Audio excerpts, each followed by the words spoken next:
ইউক্রেনে রাশিয়ার ক্ষেপণাস্ত্র হামলা, শিশুসহ নিহত 9। ইউক্রেনে রাশিয়ার ক্ষেপণাস্ত্র হামলায় শিশুসহ 9 জন নিহত হয়েছে। দেশটির স্বরাষ্ট্রমন্ত্রী ইহোর ক্লাইমেনকো বলছে, ক্রিভি রি শহরের একটি অ্যাপার্টমেন্ট বিল্ডিংয়ে রাশিয়ার ব্যালিস্টিক ক্ষেপণাস্ত্র আঘাত হানায় 5 শিশুসহ 9 জন নিহত এবং 29 জন আহত হয়েছে। খবর আল জাজিরার।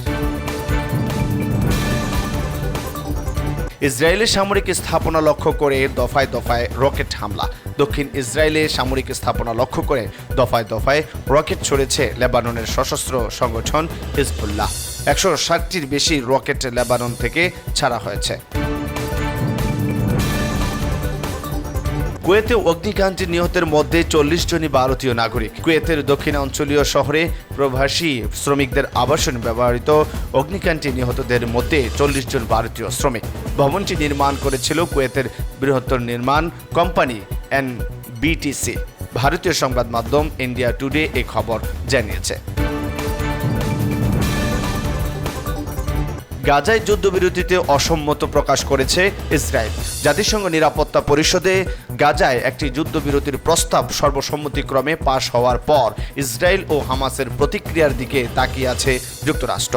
এর আগে সোমবার জাতিসংঘের নিরাপত্তা পরিষদে মার্কিন প্রেসিডেন্ট জো বাইডেনের দেওয়া গাজা যুদ্ধবিরতির প্রস্তাব পাশ হয়, তবে এই প্রস্তাবের বিস্তারিত এখনও প্রকাশ করা হয়নি।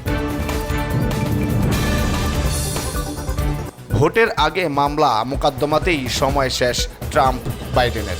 নির্বাচনের আগে প্রচারণা নয়, মামলা মোকদ্দমা নিয়ে বিড়ম্বনায় যুক্তরাষ্ট্রের 2 প্রেসিডেন্ট প্রার্থী। ভোটের মাত্র 5 মাস আগেও নানা আইনি জটিলতায় জর্জরিত জো বাইডেন, ডোনাল্ড ট্রাম্প দোষী সাব্যস্ত হওয়ার মাস না পেরোতেই অপরাধী প্রমাণিত হলেন জো বাইডেনের ছেলে, যা প্রতিপক্ষ 2 শিবিরের প্রচারণাতেই এখন পাল্টাপাল্টি আক্রমণের হাতিয়ার।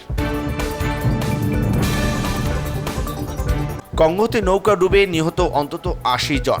ডেমোক্রেটিক রিপাবলিক অফ কঙ্গোতে ডিআরসি একটি নৌকাডুবির ঘটনায় 80 জনের বেশি মানুষ প্রাণ হারিয়েছেন। বুধবার মাই এন্ডুম্বে প্রদেশের মুশি শহর থেকে প্রায় 70 কিলোমিটার দূরের কোয়া নদীতে এই দুর্ঘটনা ঘটে।